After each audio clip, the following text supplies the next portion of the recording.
Gostaria de convidá-los a abrirem as suas Bíblias, Evangelho de Jesus Cristo, conforme nos ensinou o apóstolo João, capítulo de número 11, versículo de número 28, até o versículo de número 46. Enquanto você encontra o texto sagrado aí na sua Bíblia, nós vamos assistir o vídeo introdutório a fim de nos prepararmos para o sermão. O Evangelho de João, a pérola mais preciosa do Novo Testamento, revela a promessa mais grandiosa de Deus, a vida eterna em Cristo Jesus, o Verbo que se fez carne e habitou entre nós. Em suas páginas, somos convidados a um banquete espiritual, onde a água se transforma em vinho, os cegos enxergam, os mortos ressuscitam e a luz dissipa as trevas. Através dos 7 sinais milagrosos, João nos revela a divindade de Jesus, o Messias prometido. Mas João vai além dos milagres. Ele nos leva ao coração do Evangelho, revelando o amor incondicional de Deus, que entregou o seu único Filho para que todo aquele que nele crê não pereça, mas tenha a vida eterna. Somos chamados a amá-lo e a guardar seus mandamentos, a fim de experimentarmos a verdadeira alegria e a paz que o mundo não pode dar. Em Cristo, a vida eterna.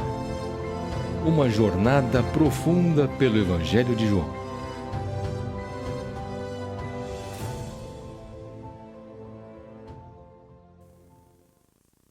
Evangelho de Jesus Cristo, conforme nos ensinou o apóstolo João,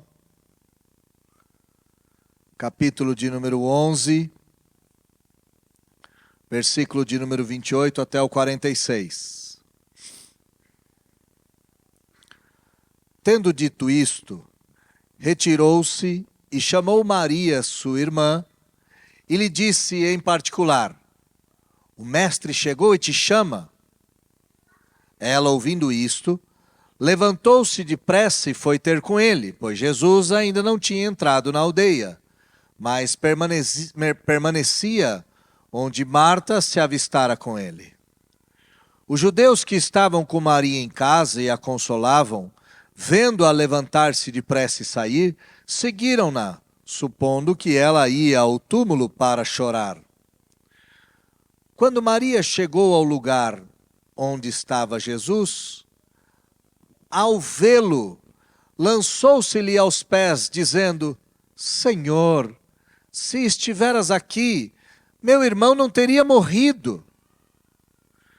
Jesus, vendo-a chorar, e bem assim os judeus que a acompanhavam, agitou-se no espírito e comoveu-se. E perguntou: onde o sepultastes? Eles lhes responderam: Senhor, vem e vê. Jesus chorou. Então disseram os judeus: vede quanto o amava.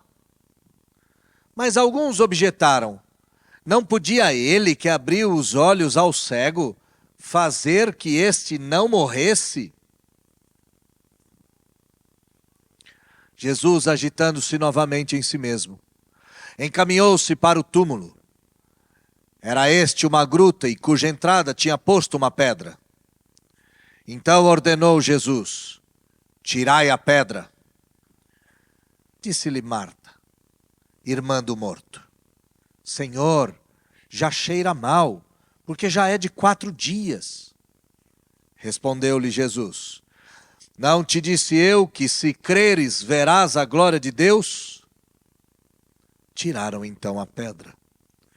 E Jesus, levantando os olhos para o céu, disse: Pai, graças te dou porque me ouviste. Aliás, eu sabia que sempre me ouves, mas assim falei por causa da multidão presente, para que creiam que tu me enviaste. E tendo dito isto, clamou em alta voz: Lázaro, vem para fora. saiu aquele que estivera morto, tendo os pés e as mãos ligados com ataduras e o rosto envolto num lenço. Então lhes ordenou Jesus: desatai-o e deixai-o ir. Muitos, pois, dentre os judeus que tinham vindo visitar Maria, vendo o que fizera Jesus, creram nele. Outros, porém, foram ter com os fariseus e lhe contaram os feitos que Jesus realizara. Feche seus olhos, vamos orar. Senhor, nós te agradecemos por esse culto. Obrigado, Senhor, porque o Senhor está aqui conosco. Nós somente clamamos que o Senhor venha falar com cada um de nós. E que nós compreendamos esse texto na sua profundidade, não apenas os aspectos milagrosos, mas tudo aquilo que está por trás do milagre. E nos faça sairmos daqui crentes que Jesus é a ressurreição e a vida. E que tudo aquilo que o Pai lhe deu para fazer, Ele há de fazer nas nossas vidas ou através de nós. Sê conosco, é o que nós te pedimos em nome de Jesus. Amém.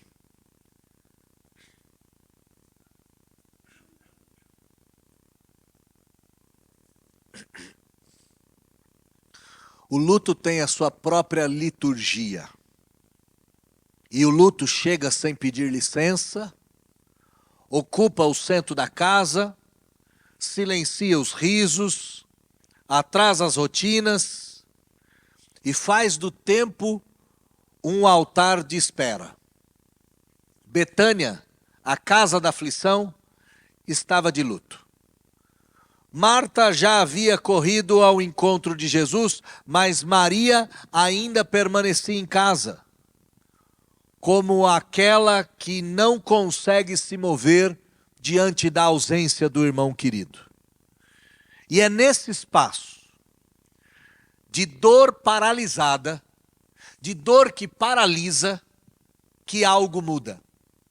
Maria se levanta, Jesus se aproxima, e nesse impacto, nesse contato, a morte terá que recuar. João 11, do 28 ao 46, nos leva ao centro do drama humano, onde as lágrimas são reais, a saudade é pesada e a tumba já está fechada. Mas nesse drama humano, é também onde o Verbo eterno, que se fez carne, chora com os que choram e chama de volta à vida aquele que todos já haviam declarado morto. O tema do meu sermão é: quando Jesus chama, a morte tem que esperar. Quando Jesus chama, a morte tem que esperar. Na última semana nós caminhamos com Jesus até a chegada em Betânia. Lá em Betânia, a morte já havia chegado há 4 dias. O luto, como já foi dito, estava instaurado. E Marta, mesmo em meio às dores, faz uma das maiores declarações de fé do Novo Testamento. Ela diz: eu creio que tu és o Cristo, o Filho de Deus que havia de vir ao mundo. Isso foi no versículo 27, o último versículo do sermão passado. Jesus revelou a ela algo muito mais profundo do que ela imaginaria receber ou ouvir. Jesus disse: eu sou a ressurreição e a vida. E esse foi o ponto culminante do encontro de Marta com Jesus. A teologia se encontrou com a realidade. E a esperança voltou a acender na espera do milagre. Mas agora o texto nos leva além. Não estamos mais diante da declaração, eu sou a ressurreição e a vida. Estamos diante da ação. Não apenas ouvimos ou ouviremos que Jesus é a vida. Veremos a vida chamada pelo nome ou chamada pelo Senhor Jesus. Se antes Marta creu e declarou, agora Maria chora e espera. E Jesus, o Deus que revela a sua glória com lágrimas nos olhos, vai ao encontro do choro, da tumba, da incredulidade e da morte. Só que quando Jesus vai ao encontro disso tudo, ele apresenta o último e maior dos 7 sinais do Evangelho de João. Nós ouvimos aqui na introdução, por meio dos 7 sinais, Jesus revela a sua glória. E eu quero te lembrar quais foram esses 7 sinais. Primeiro sinal, Jesus transformou a água em vinho, João capítulo de número 2. Segundo sinal, a cura do filho do oficial, João capítulo 4. Terceiro sinal, a cura do paralítico de Betesda, João capítulo de número 5. Quarto sinal, a multiplicação dos pães, João capítulo 6. Quinto sinal, Jesus anda sobre as águas, João capítulo 6. Sexto sinal, a cura do cego de nascença, João capítulo 9. E sétimo sinal agora, a ressurreição de Lázaro. Cada sinal foi uma janela para a glória. Mas este sinal é a porta para a cruz. O milagre da vida tinha que anteceder a própria morte do Cristo, que há de padecer nos capítulos que se seguem. E mais uma vez, lembrando tudo aquilo que a gente já viu, Jesus não chega tarde, ele chega gloriosamente no tempo certo. Se em um momento anterior, Marta falou com fé e ouviu a promessa, nesse momento Maria será chamada. E Jesus, que ainda não havia posto o pé ou estado próximo à tumba, começa o seu agir. Mas perceba que Jesus começa a ressurreição de Lázaro na alma da mulher que está prostrada, na alma de Maria. Olha o versículo de número 28. Tendo dito isto, retirou-se e chamou Maria, sua irmã, e lhe disse em segredo, o mestre chegou e te chama. Jesus precisa ressuscitar esta mulher. E aqui, ele convoca a mulher para perto. Jesus ainda não havia entrado na aldeia, ou tinha dado apenas os primeiros passos. E ele chama Maria agora pessoalmente, intimamente. É uma convocação de Jesus. Só que essa convocação tem um pequeno detalhe. Ele chama Maria em segredo. Ele chama ela no pé do ouvido. É importante a gente notar que quando Cristo quer fazer um milagre na vida de alguém, ele não nos chama no meio da massa. Ele nos chama no íntimo. Quando ele pretende restaurar um coração, ele chama ao pé do ouvido. E esse chamado carregou 3 movimentos. O Cristo que se aproxima com muita sensibilidade. Ela está de luto, Jesus não arromba, Jesus não quebra porta nenhuma, ele manda um sussurro, chame-a em segredo, ele a convida. Cristo se aproxima com sensibilidade. Segundo movimento, Cristo sempre honrará a alma ferida. Ele nunca olhará para a alma ferida com desdém, ele nunca vai dar de ombro. Nunca. A alma que sangra é respeitada pelo verbo da vida. E em terceiro, ele sempre chama antes de operar o milagre. Porque a glória no coração quebrantado é o local onde Jesus quer habitar. Como ele próprio disse, que um coração quebrantado não rejeitará, ó Deus, lá no Salmo. Cristo se aproxima com sensibilidade, honrando a alma ferida e chamando antes de operar o milagre. Aqui nós temos toda essa cena condensada, toda essa cena reunida. O mestre chegou, diz uma irmã a outra. E neste momento em que o mestre chega, a dor começa a dar espaço para a esperança mais uma vez. Maria ainda não tinha visto Jesus, mas sabe que ele está próximo e sabe que ele chama pelo nome dela. Antes de ver a tumba aberta, Maria precisa ter o seu coração tocado por Deus. E a gente não pode deixar isso escapar diante dos nossos olhos.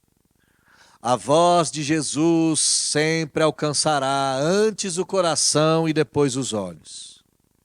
Sempre o coração e depois os olhos. E você é testemunha disso. Porque eu poderia te perguntar, quantas vezes o mestre já te chamou em silêncio?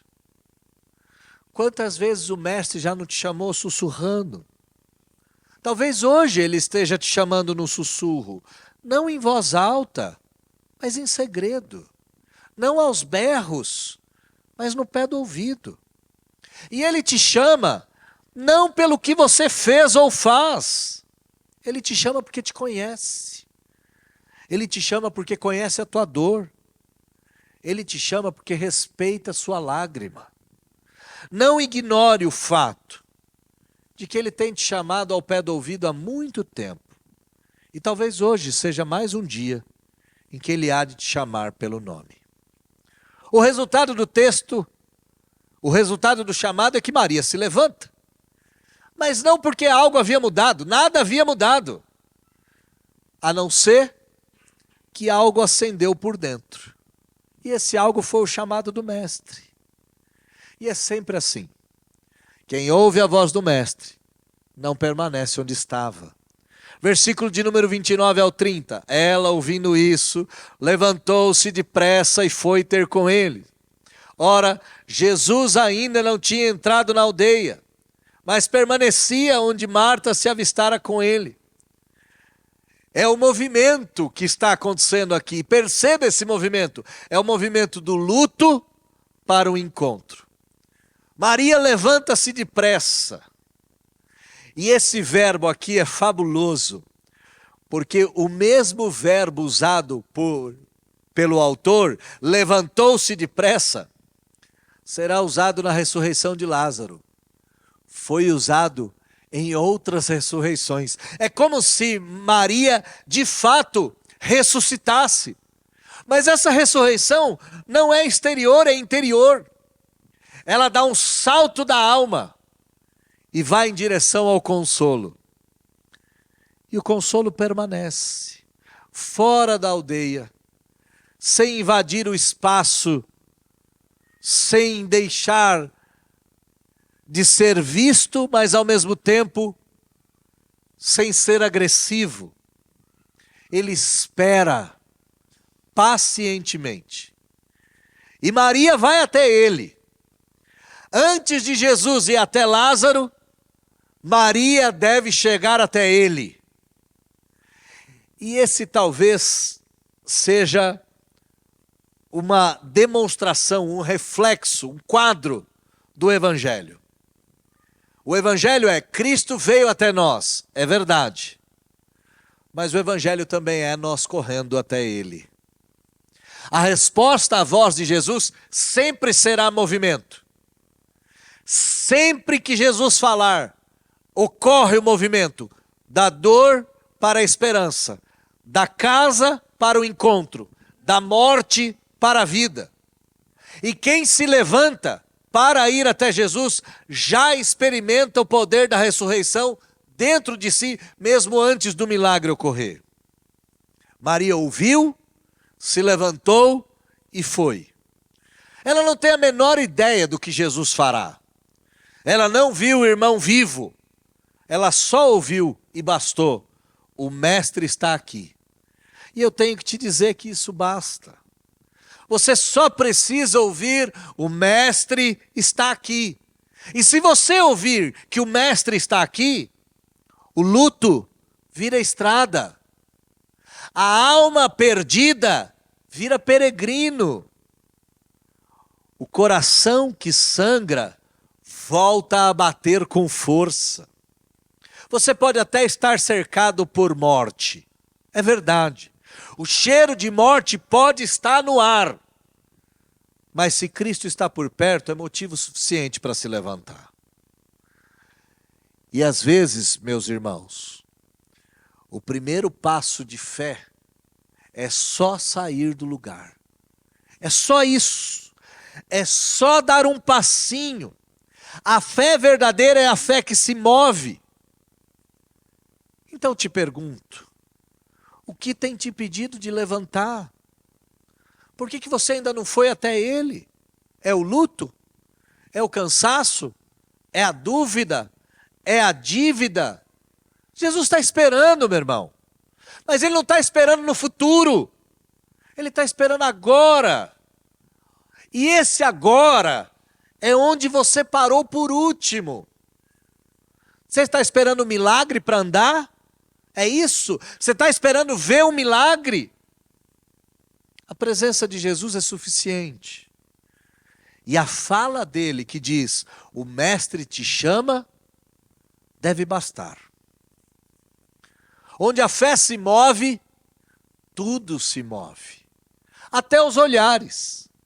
A gente percebe na continuidade do texto que a fé que resolveu andar está repleta de testemunhas. Olha o versículo de número 31. Os judeus que estavam com Maria em casa e a consolavam, vendo-a levantar-se depressa e sair, seguiram-na, supondo que ia ao túmulo para chorar ali. Ela se levantou apressadamente, sacudiu a poeira do corpo, secou as lágrimas dos olhos e segue.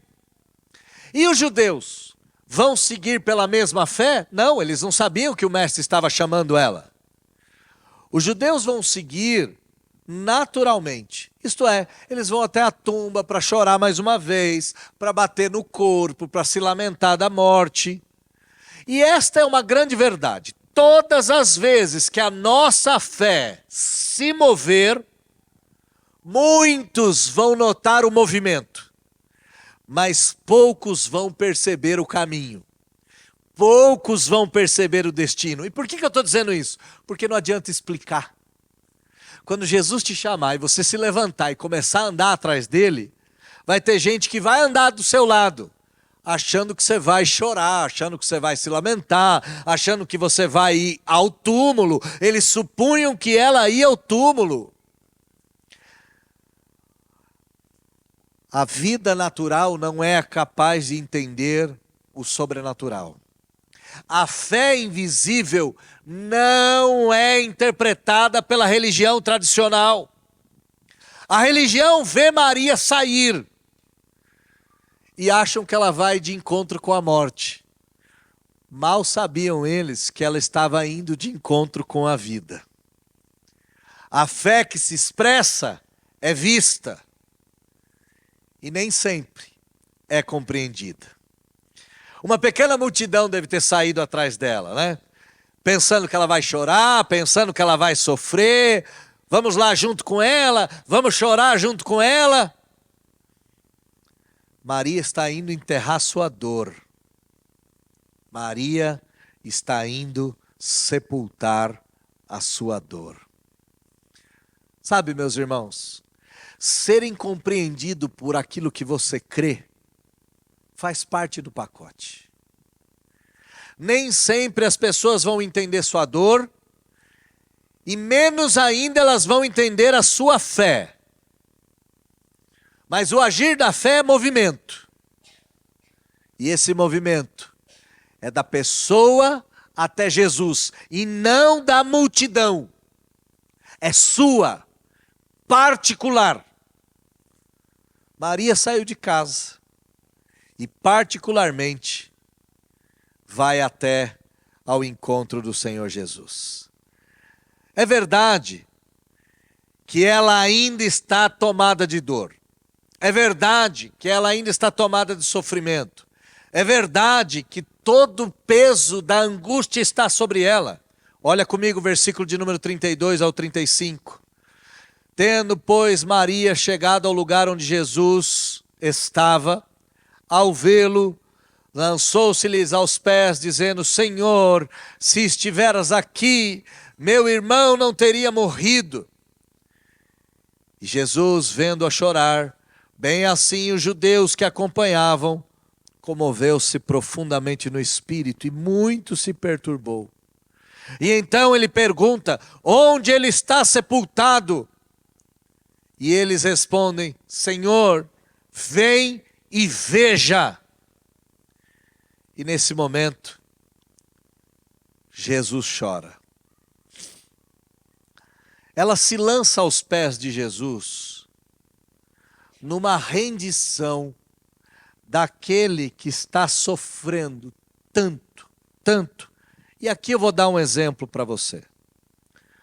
Eu passei como pastor por algumas experiências muito traumáticas. Fazer o velório de um suicida não é fácil. Fazer um velório de um recém-nascido é uma das coisas mais tenebrosas que eu passei na minha vida. E eu não passei uma vez só, passei 2 vezes. E passei 2 vezes com a mesma família. A mãe teve um bebê, 15 dias depois o Senhor levou.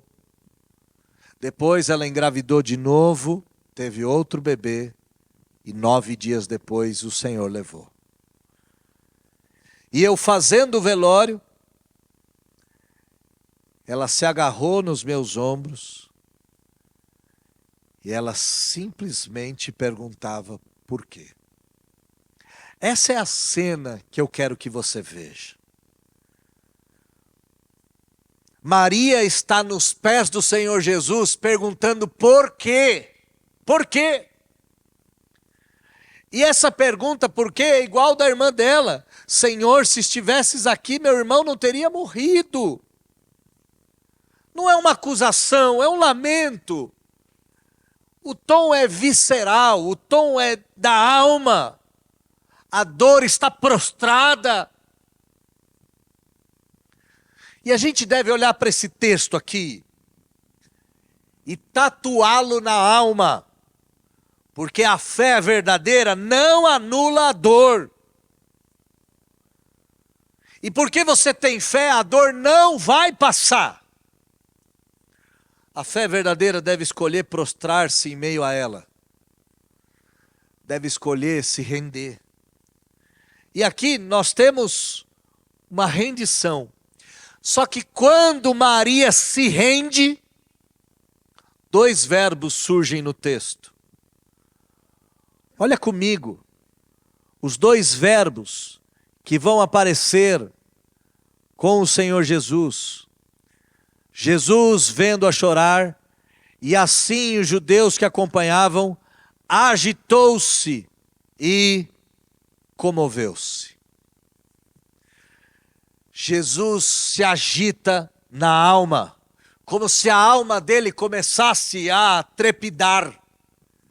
Como se um vulcão estivesse prestes a explodir. E a explosão do Senhor Jesus é uma comoção tão intensa, tão profunda. Ele comoveu-se tão profundamente, que o resultado da comoção é o menor versículo da Bíblia, mas talvez o maior versículo em profundidade. Jesus chorou. A dor que se joga aos pés do Senhor Jesus comove a alma do Mestre. A dor que se prostra, chorando, provoca o choro do Senhor. E aqui é o Verbo eterno, a ressurreição e a vida, chorando junto àqueles a quem Ele ama.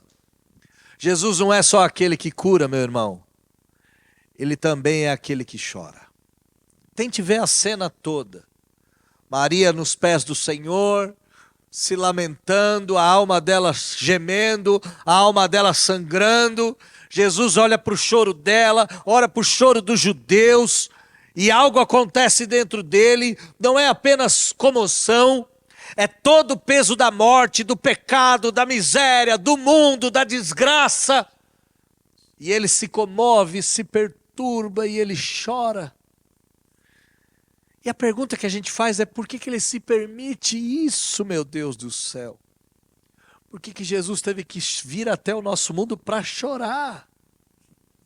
Ora, porque o Salvador do mundo veio ao mundo também para sentir toda a dor da humanidade.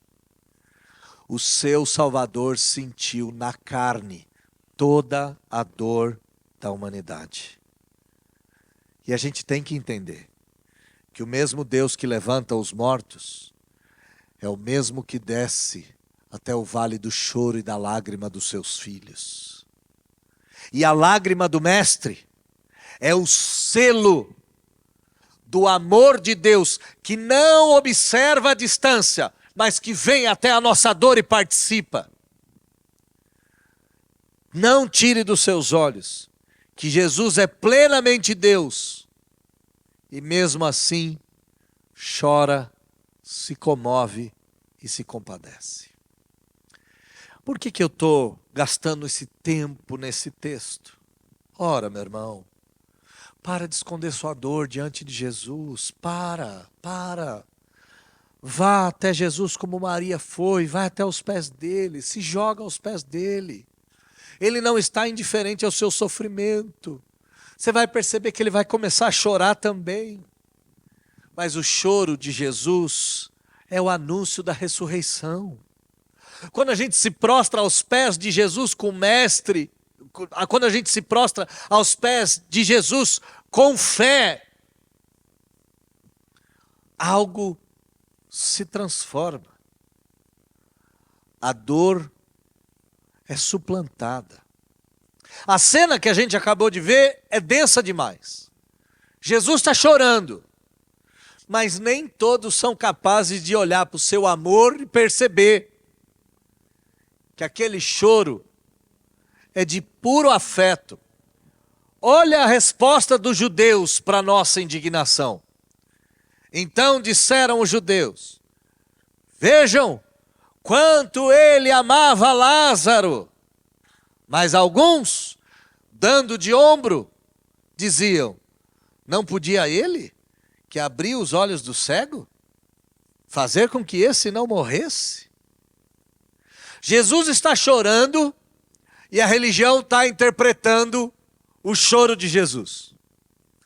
Alguns vão ver ternura, outros vão ver fraqueza. Alguns vão se emocionar: olha como ele o amava. Outros vão se irritar. Por que ele não veio antes? Bom, há sempre dois tipos de reação à presença de Jesus. Ambos os homens são tocados. Alguns são tocados e transformados, outros são tocados e expostos. Nem todos os que seguem Jesus choram com ele. Alguns apenas calculam. Ele deveria ter feito isso, ele deveria ter feito aquilo, ele deveria ter feito aquilo outro. É no vale da dor que o coração fala. E grava bem isso. É no vale da dor que o seu coração se revela, como aquele que ama ou como aquele que apenas critica o Salvador. O versículo de número 36 diz: vede quanto amava. Mas ele se perde no versículo de número 37, porque aqui a incredulidade, ela fala mais alto. Eles viram o milagre do cego de nascença, eles sabiam que Jesus tinha poder, mas interpretam Jesus como demorado. como atrasado, como aquele que não veio ao tempo. E é assim mesmo. Alguns veem amor, outros veem ausência. A cruz para uns é salvação, para outros é escândalo.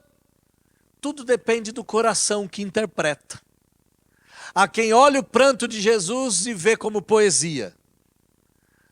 Há quem vê o pranto de Jesus e vê como falha. O seu coração, o meu coração, sempre vai revelar o jeito que a gente está olhando. Mas uma coisa é verdadeira, que o julgamento dos homens é sempre cego quanto à agenda de Deus. O olhar amoroso de Jesus permanece firme, mesmo diante de olhos julgadores. E aqui eu quero que você perceba isso. Os olhos estão julgando Jesus.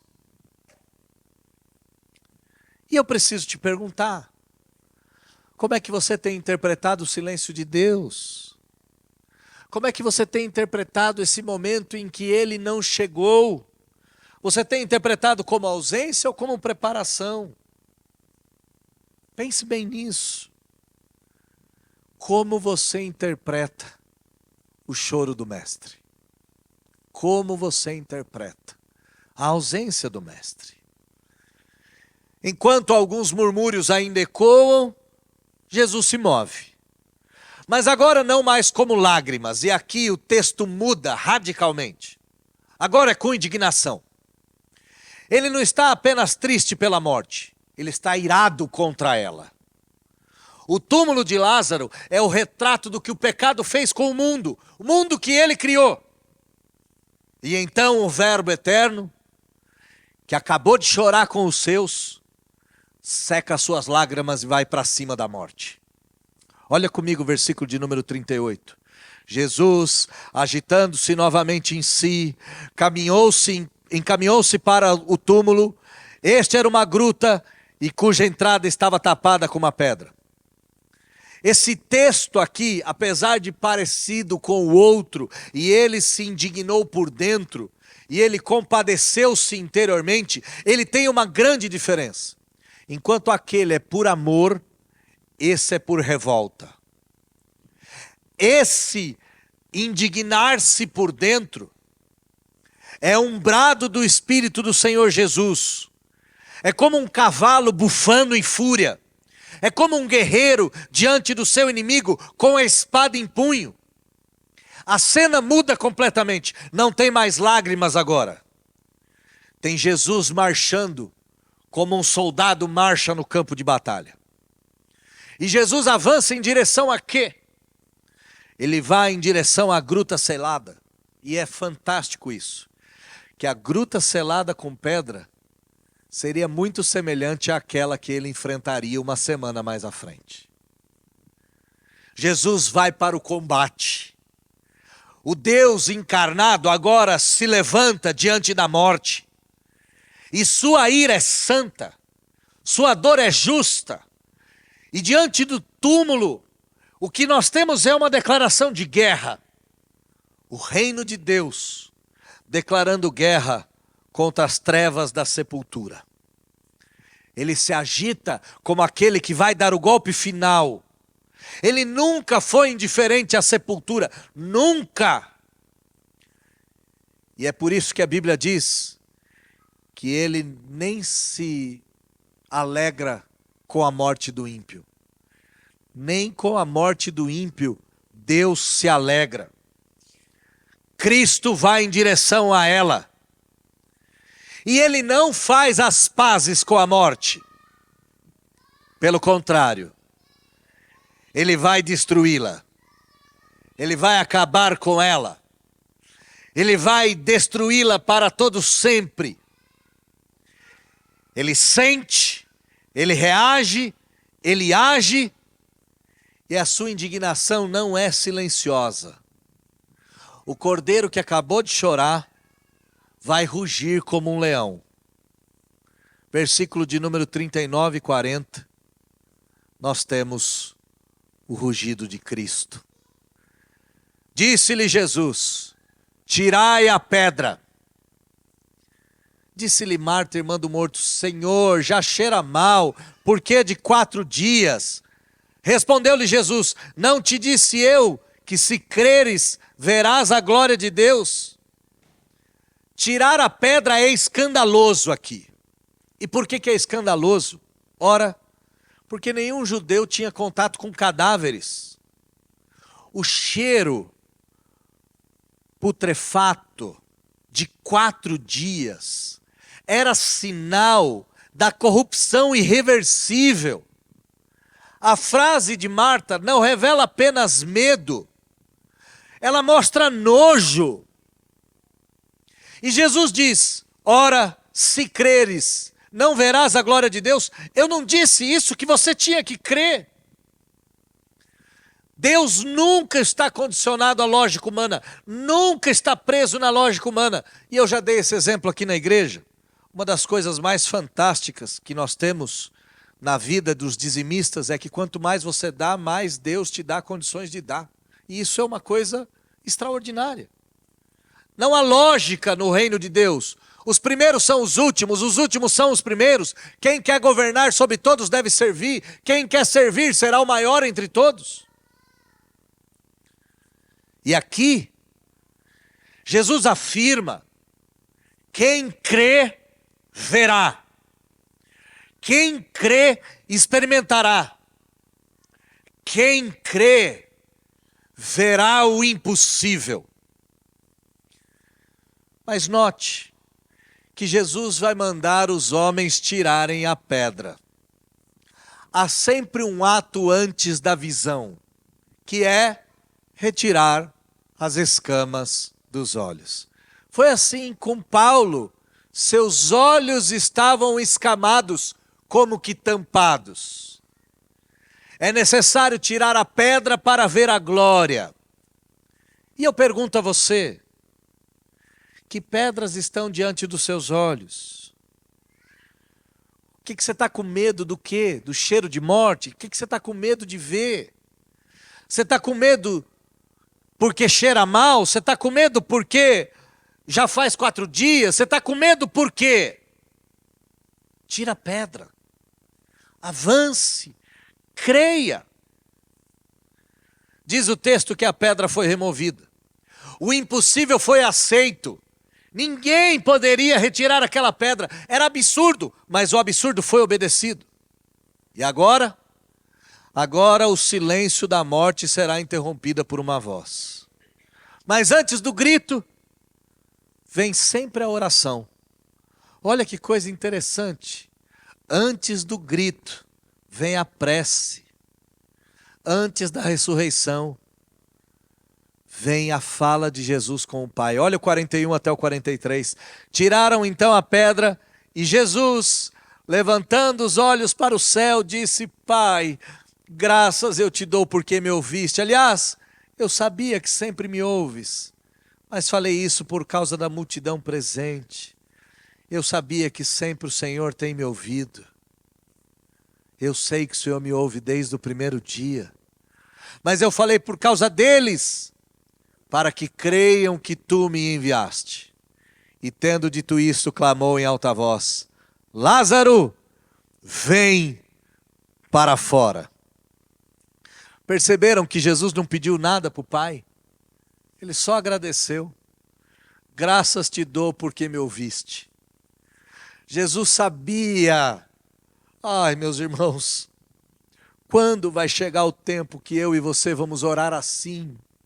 Jesus sabia que o Pai já tinha lhe ouvido. Jesus sabia que o Pai sempre ouve. Jesus agradece ao Pai antes do milagre acontecer. Isso é extraordinário. E por que é extraordinário?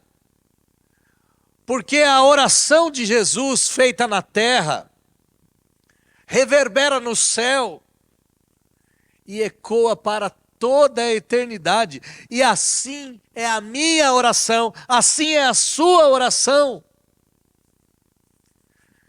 Jesus agradece ao Pai, dizendo o motivo pelo qual tudo isso demorou, é para que os homens venham a crer no Senhor.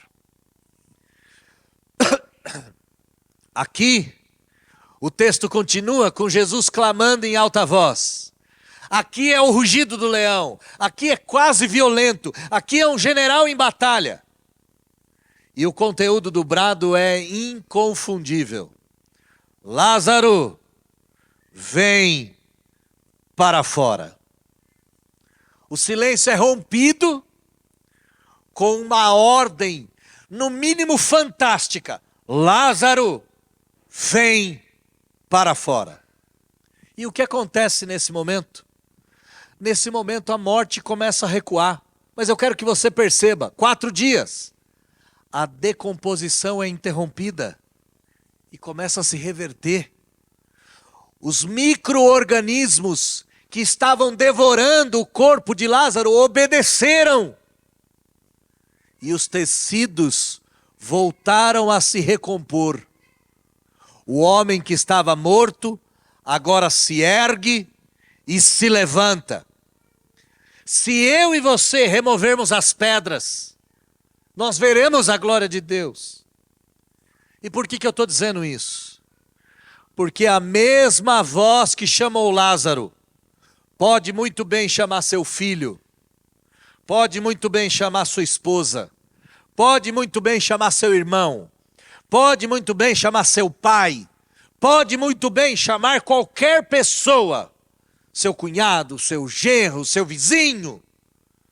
A mesma voz que chamou Lázaro para fora tem poder para chamar qualquer pessoa para fora. E esse grito de Jesus não volta vazio. A palavra que criou o mundo, agora recria um homem. Mas a obra ainda não está completa. A vida que volta da tumba, volta com ataduras, volta com amarras, e precisa ser liberta disso tudo. João 11:44, saiu aquele que estivera morto, tendo os pés e as mãos ligados com atadura e seu rosto envolto num lenço. Então Jesus ordenou aos demais, desatai-o e deixai-o ir. Tirem as faixas dele, deixe ele ir embora.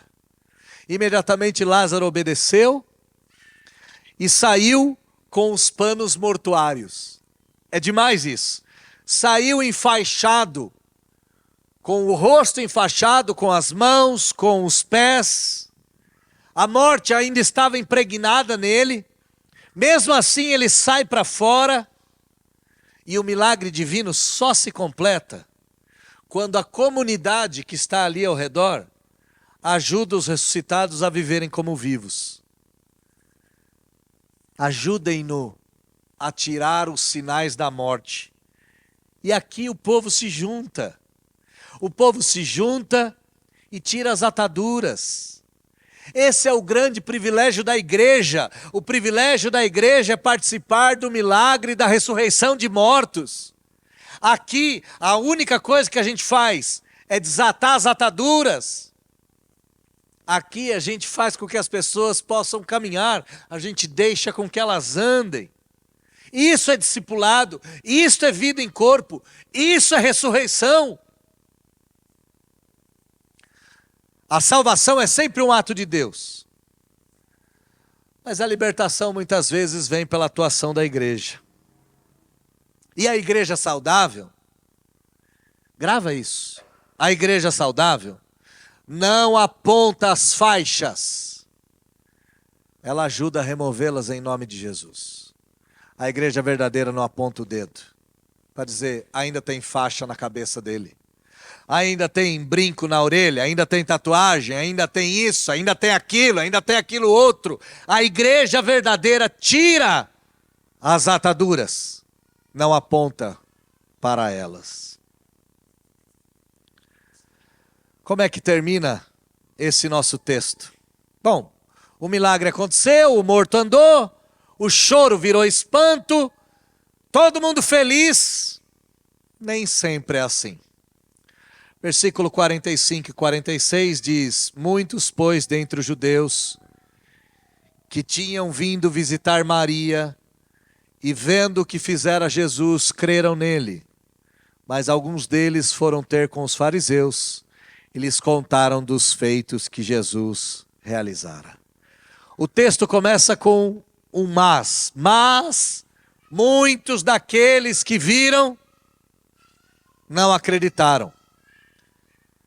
É verdade que o milagre gerou fé em alguns, mas também é verdade que o milagre gerou incredulidade em outros. E todo texto sempre termina assim. Alguns olhos são abertos, alguns corações são trancados. Algumas vidas ressuscitam, outras são condenadas à morte. Porque a glória de Cristo nunca deixa ninguém neutro. Ou ele te quebranta, ou ele te confronta.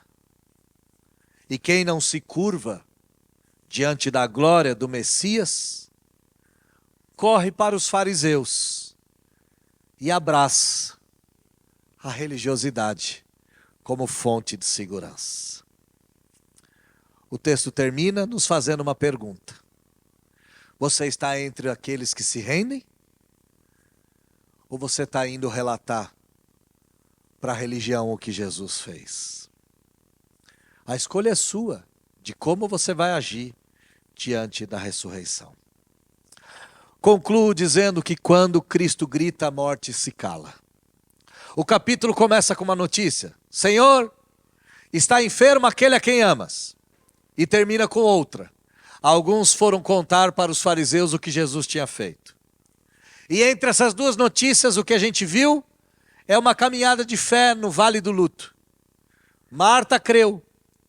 Maria chorou. Os judeus questionaram. Jesus se comoveu. E no final das contas, Lázaro voltou. Mas esse texto não é um texto sobre um homem que ressuscita. É sobre um Cristo que entra no sepulcro da nossa história. É sobre um Cristo que grita mais alto do que a morte. É sobre um amor que espera. É sobre um choro que cura, uma glória que fere e uma vida que explode de dentro do túmulo. Porque quando Cristo grita, a morte se cala. Quando Cristo grita, o desespero treme. Quando Cristo grita, o impossível se curva. Quando Cristo grita, o inferno se cala. O céu se inclina. E o grito de Jesus ainda ecoa. Só que não mais com o nome Lázaro. Agora com o seu nome.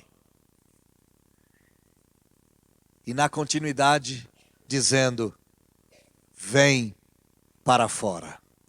O grito não é mais com Lázaro. O grito é com João e com Maria. O grito é para Josés e Pedros. O grito é para Martas. O grito é para homens e mulheres. E o grito é: vem para fora. Sai de dentro da tumba.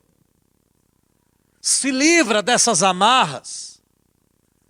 Vem para fora. Dê o primeiro passo. Se entregue ao Senhor de uma vez por todas. Hoje o Senhor da vida te chama. E todo aquele que ouve a voz do Filho de Deus viverá. Vem para fora. De uma vez por todas. Vem para fora. Hoje o Mestre te chama. Feche seus olhos, baixe a sua fronte. Vamos encerrar esse sermão. Ó Deus bendito, texto fabuloso que mostra a cura de Jesus no coração de Maria. E agora no capítulo de número 12, Maria vai ungir os pés de Jesus. É fabuloso o que vai acontecer com a vida dessa mulher daqui para frente.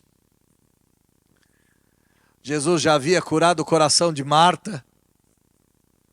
Marta confessou: eu creio que tu és o Cristo, Filho do Deus vivo. Agora ele cura o coração de Maria. E como uma cereja no bolo, ele ressuscita Lázaro. Ó Deus, a nossa oração é que o Senhor tenha curado o coração de Martas e Marias nesses 3 sermões que foram pregados nessa igreja. Tenha nos ressuscitado, nos tirado do vale do luto, da dor, das trevas. Tenha nos feito andar. E que a ressurreição de Lázaro, que é real, verdadeira, Lázaro voltou à vida, seja a metáfora que aponta para a nossa própria ressurreição. Estávamos mortos, éramos cegos, mas agora nossos olhos te veem. Nos ajude a vir para fora e abandonar todo tipo de amarra, todo tipo de cheiro de morte, todo tipo de resquício. Nos faça deixar a tumba para trás